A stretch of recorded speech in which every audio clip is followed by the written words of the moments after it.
से गुफ्तगू कर रही हैं।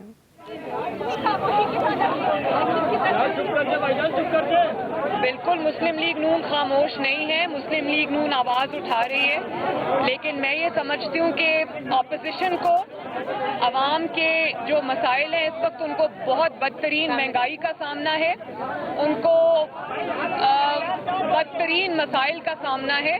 तो मेरा ख्याल है कि ऑपोजिशन को अवाम के साथ खड़ा होना चाहिए, अवाम के साथ खड़ा हुआ नजर आना चाहिए और अवाम के दुख दर्द के लिए आवाज और जोर से उठानी चाहिए। जी कोई और सवाल? मैडम, आपने अंदर कहा है कि जिस एक्सटेंशन में पहले मुस्लिम लीग नून को वोट दिया उस दे चुकी हैं, मैं इसका जवाब दे चुकी हूँ। जी और कोई सवाल आपने करना है? जी सवाल करना है? जी तो सवाल खत्म।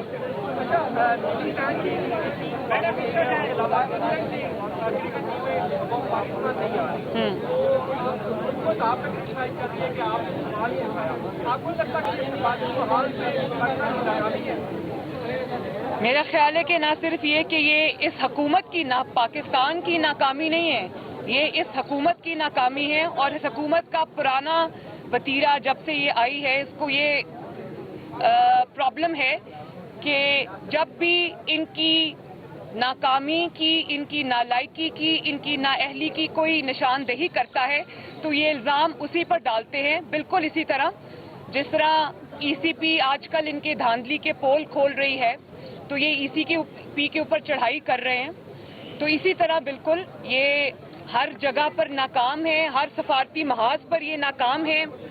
मेरा नहीं ख्याल कि इतनी तारीखी जिल्लत या रुसवाई किसी हुकूमत की किस्मत में आई है जब CNN जैसे चैनल पे बैठकर लोग ये कहना शुरू कर दें कि इस वजीर आजम की हैसियत एक मेयर से ज्यादा, इस्लामाबाद के मेयर से ज्यादा नहीं है।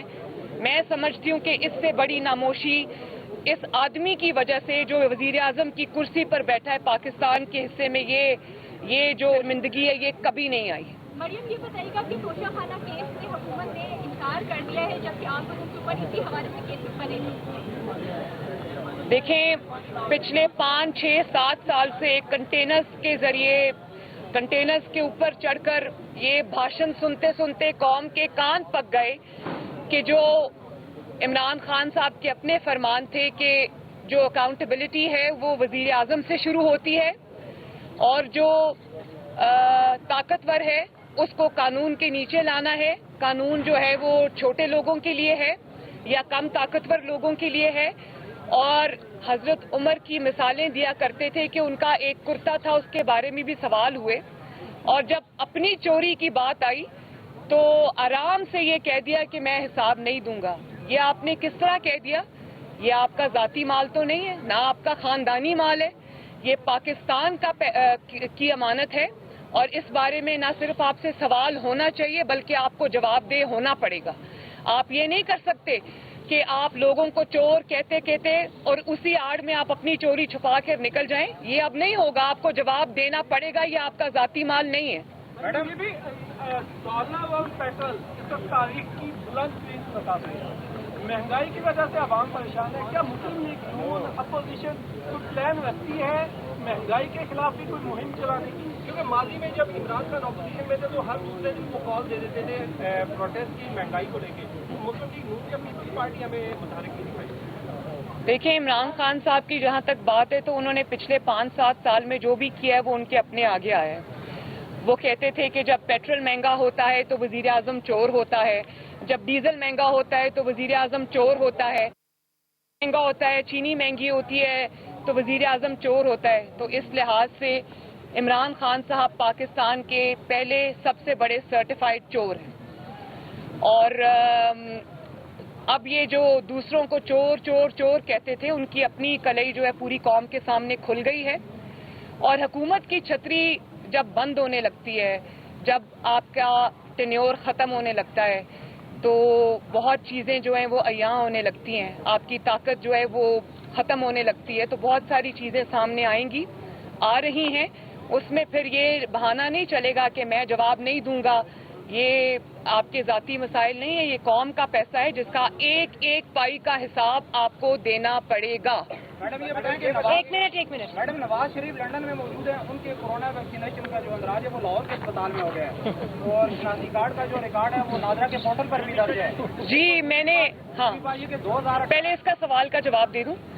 मैंने भी अभी on my way to the court मैंने ये खबर सुनी और मुझे तशवीश हुई। खबर तो बड़ी मुज़क्का खेज है, लेकिन मुझे ये तशवीश हुई कि अगर ये आपका सिस्टम है, इस तरह से जो है वो आपका इंदराज किया जा रहा है जाली तरीके से, तो फिर ये एक और जो नामोशी है इंटरनेशनल वो पाकिस्तान के हिस्से में इनकी नाअहली की वजह से आएगी। इसका इंटरनेशनल रिएक्शन आ सकता है। मैं इस बारे में मुझे तशवीश है। 2018 का इलेक्शन हर इस हुकूमत की हर चीज की तरह उनकी ये जो वैक्सीनेशन का रिकॉर्ड है और वैक्सीनेशन का इंदराज है वो भी जाली है। 2018 का इलेक्शन आपने लीड किया, फिर एक बड़े अदारे के सरबराह को सैंक्शन दी गई, आपकी पार्टी ने वोट किया, तो क्यों आप नहीं किए?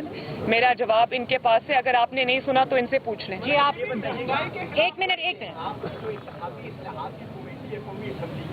उसमें जेयूआई आपकी शमूलियत पर नाराज हो चुकी है और दूसरा मेरा आपसे सवाल यह है कि आप पीपल्स पार्टी को दो इश्यूज है, एक जो आरक्षण जो है इलेक्शन कमीशन की और जो मामला है नैब की एक्सटेंशन का, चेयरमैन नैब की एक्सटेंशन, आप पीपल्स पार्टी को दो इश्यूज है, एक जो आरक्षण जो है इलेक्शन कमीशन की और जो मामला है नैब की एक्सटेंशन का, चेयरमैन नैब की एक्सटेंशन, इस दो मामला से आप पीपल्स पार्टी को बनाने जा रहे हैं। मैं तो सबसे पहले इंतखाबी इस्लाहात को इसलिए इस वक्त बिल्कुल गैर मुअस्सर समझती हूँ कि आप जितनी चाहे इस्लाहात कर लें, जहाँ से धांधली का जो पैदाइश है, मैनिपुलेशन है, जब तक उस सुराख को बंद नहीं किया जाएगा तब तक आप एक जितनी मर्जी इस्लाहात कर लें उनका कोई फायदा नहीं है। तो जो अपने इख्तियारात से तजावज़ करते हैं, जो अवाम के मैंडेट पे डाका डालते हैं, जिनके अंदर ये हिम्मत और हौसला है कि वो अवाम के फैसले को पांव तले रोंद के निकल जाते हैं, जब तक उनके आगे दीवार नहीं बनाई जाएगी आपका किसी इस्लाहात का कोई फायदा नहीं। दूसरी बात आपने क्या पूछी मुझसे अभी? मैंने आपसे ये पूछा था कि वो नून लीग क्या पीपल्स पार्टी को मनाने जा रही है इलेक्शन कमीशन के मेंबरान के हवाले से, और इसके साथ साथ चेयरमैन जब ये मामला ऑफिशियली नून लीग के सामने आएगा तो नून लीग इस पर रिस्पॉन्ड करेगी कि उसकी क्या स्ट्रैटेजी होगी। के शो का नोटिस पर भी बता दें। जावेद लतीफ साहब मियां साहब के जानिसार सिपाही हैं, उनकी बयानिए के साथ वो खड़े हुए हैं, लेकिन अगर उनको ये शो कॉज नोटिस मिला है तो वो जवाब अपने दे देंगे। लेकिन मैं ये समझती हूँ कि जो भी किसी भी जमात के, ज़ाहिर है आज़ादी राय का हक सबको है, लेकिन जमात के डिसिप्लिन की खिलाफ वर्जी कहीं भी नहीं होनी चाहिए। लेकिन मैं ये समझती हूँ कि जावेद लतीफ़ साहब एक नवाज शरीफ के सच्चे सिपाही हैं, उनके नैरेटिव के अलम बरदार हैं, लेकिन किसी भी तरह अगर कोई उनसे कोई ऐसी बात हो गई है जो डिसिप्लिन की खिलाफ वर्जी में आती है तो वो अभी अपना जवाब जमा करा देंगे, हम उसमें पढ़ लेंगे कि उसकी क्या वजूहात हैं। जी इलेक्शन कमीशन के ऊपर जो अभी हाल ही में उमरान जमात की तरफ से हमले हुए हैं और इलेक्शन कमीशन ने उसका नोटिस भी लिया है, अब मुश्तरका पार्लिमानी सेशन में अगर कोई ऐसी कानून साजी की जाती है जैसे ईवीएम मशीन के ऊपर, जो कि इलेक्शन कमीशन पहले ही मुस्तरद कर चुका है, तो फिर नून लीग ऐसे सिचुएशन में कहाँ खड़ी होगी? मेरा ये ख्याल है कि ईसीपी पे जो हमले हो रहे हैं ये उन लोगों की तरफ से हो रहे हैं जो नून लीग को दर्स दिया करते थे इदारों के एहतराम का। तो नून लीग ने तो इदारों का हमेशा एहतराम किया है और उसके एहतराम की सजा भी भुगती है। एक बदतरीन victimisation, political victimisation, personal victimisation, उसको बर्दाश्त करके फिर भी इदारों पर तनकीद से गुरेज किया है। चंद अफराद पे जो जिम्मेदार थे उनके नाम भी लिए हैं, उन पर तनकीद भी की है, लेकिन जब इदारे अफराद को इदारा समझना शुरू कर दें तो वहाँ से डाउनफॉल शुरू हो जाती है। लेकिन ये जो ईसीपी पर अटैक्स हैं, ये ईसीपी पर अटैक्स नहीं हैं, ये अपनी चोरी खुलने का, चोरी कौम के सामने आ जाने का खौफ है जो वो ये बात कर रहे हैं। और देखें आप कितनी खतरनाक बात उन्होंने की। उन्होंने ये कहा कि जो ईसीपी के अरकान हैं वो ईसीपी के चेयरमैन के खिलाफ नोटिस लें। आप سمجھ سکتے ہیں کہ نون لیگ کبھی یہ کہہ سکتی ہے کہ کسی ادارے کے جو ارکان ہیں وہ ادارے کے چیئرمین یا ادارے کے سربراہ کے خلاف نوٹس لیں. آپ اداروں کے اس کو کہتے ہیں اداروں پہ حملہ آور ہونا, اور یہ مجھے اس میں کوئی ایمبیگوٹی نہیں ہے, کوئی دو رائے نہیں ہے کہ یہ اپنی چوری سامنے آنے کے ڈر سے یہ ہو رہا ہے. جہاں تک آپ نے, اور دیکھیں ابھی جو ای سی پی کی رپورٹ سامنے آئی ہے کہ آئی تھنک 2021 میں یا 20 میں وہ الیکشن ہوا تھا کے پی کے کا, جہاں پہ جے یو آئی ایف کی سیٹ تھی جس کو پی ٹی آئی جیت گئی. اب اس کے جو فیکٹس ہیں وہ سامنے آئے ہیں اور وہ ہوش اڑا دینے والے ہیں کہ پی ٹی آئی کے ایم پی اے نے جو دھاندلی کی, وہ ایم این اے نے, سوری وہ جگہ کا نام کیا ہے جہاں پہ الیکشن ہوا, وہاں پر کرم ایجنسی میں جو ابھی پی ٹی آئی کے ایم این اے وہاں پر جے یو آئی ایف کی سیٹ پر الیکٹ ہوئے, وہ پوسٹل بیلٹ کے ذریعے دھاندلی کر کے الیکٹ ہوئے. اسی طرح سننے میں آ رہا ہے کہ جو ڈسکا میں ہوا, جو جس طرح ای سی پی کے اراکین کو اغوا کر کے لے جایا گیا, ان کو حبس بے جا میں کسی فیکٹری میں یا کسی جگہ پر رکھا گیا, اس کے پیچھے کیا محرکات تھے, کیا ڈیٹیلز تھیں, اب وہ سنا ہے میں نے کہ ای سی پی سامنے لانے والی ہے. تو یہ جو ای سی پی پر اٹیک ہے یہ اپنی چوری کھل جانے کا خوف ہے جو قوم کے سامنے آ رہا ہے. اور جہاں تک آپ نے الیکٹرانک ووٹنگ مشینز کی بات کی, تو میں یہ سمجھتی ہوں کہ الیکٹرانک ووٹنگ مشینز جو ہیں وہ ایک جو آر ٹی ایس بٹھایا گیا تھا 2018 کے الیکشنز میں, یہ اسی طرح کا ایک دوسرا کہانی جو ہے وہ پریپیئر کی جا رہی ہے, گھڑی جا رہی ہے.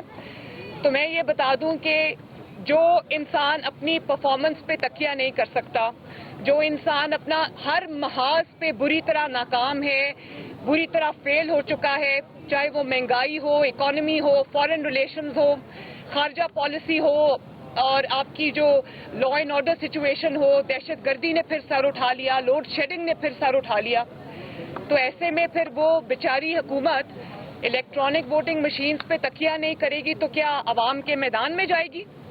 یہ بھلے الیکٹرانک ووٹنگ مشینز کی وہ کوشش کر لیں, کچھ بھی کر لیں, یہ میری پریڈکشن ہے آج یہاں کھڑے ہو کر قوم کے سامنے کہ انشاءاللہ تعالی اگلے الیکشن جب بھی آئیں گے ان کو نہ ٹکٹ لینے والے ملیں گے, اور اگر کسی نے ٹکٹ لے بھی لیا تو ان کے وہ لوگ جو ٹکٹ لے کر میدان میں اتریں گے ان کو عوامی غیظ و غضب کا سامنا کرنا پڑے گا.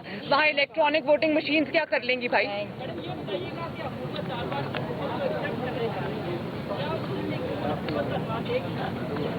میں یہ سمجھتی ہوں کہ میں نے پہلے بھی یہ بات پچھلی اپنی پریس ٹاک میں بھی کہی تھی کہ افغانستان کے عوام, افغانستان ایک سوورن کنٹری ہے اور اس کے جو عوام ہیں ان کی خواہشات کا, ان کے فیصلے کا احترام ہم سب کو کرنا چاہیے. پاکستان کی ذمہ داری اس لیے زیادہ ہے کیونکہ پاکستان نیبر ہے, کلوزسٹ, اور جڑا ہوا ہے افغانستان کے ساتھ ہر لحاظ سے, تو افغانستان میں جو ہوتا ہے اس کا امپیکٹ پاکستان میں بھی آتا ہے. لیکن اس کی آڑ میں افغانستان کے اندرونی معاملات کو مینیپولیٹ کرنا, یہ اپنے سیاسی فائدے کے لیے یہ کسی طرح بھی مناسب نہیں ہے. افغانستان کا فیصلہ افغانستان کے عوام پر چھوڑ دینا چاہیے. جو آپ کو کرنا چاہیے بطور پاکستان کی حکومت یا ملک کے طور پہ, آپ کو صرف یہ کرنا چاہیے کہ وہ ایک بہت وار ریڈن, وار پلیگ کنٹری ہے جو بہت سالوں سے جو ظلم اور وار کا نشانہ بنے ہوئے ہیں, ان کو ریہیبلیٹیٹ کرنے میں, ان کو دوبارہ سے آباد کرنے میں ان کی مدد کرنی چاہیے. ان کے سیاسی معاملات میں, ان کے اندرونی معاملات میں کسی کو مداخلت کا کوئی حق نہیں ہے, اور پاکستان کو اس سے دور رہنا چاہیے. Thank you ji, thank you very much. نائب صدر مسلم لیگ نون میڈیا سے گفتگو کر رہی تھیں. انہوں نے کہا کہ نون لیگ خاموش نہیں ہے, عوام کے حق میں آواز اٹھا رہی ہے. انہوں نے مزید کہا کہ یہ اس حکومت کی ناکامی ہے کہ جب بھی ان کی نالائکی کی کوئی نشاندہی کرتا ہے تو یہ اسی پر چڑھ دوڑتے ہیں. اپوزیشن کو عوام کے ساتھ کھڑا ہونا چاہیے, مریم نواز کی جانب سے یہ بھی کہا گیا. انہوں نے کہا کہ اس حکومت کو تاریخی ذلت کا سامنا ہے. حکومت نے الیکشن کمیشن پر اب حملے شروع کر دیے ہیں. مریم نواز کی جانب سے اپنی گفتگو میں یہ بھی کہا گیا. وزیراعظم کی حیثیت میئر اسلام آباد جیسی قرار دیا جانا افسوسناک ہے. مریم نواز کی جانب سے یہ بھی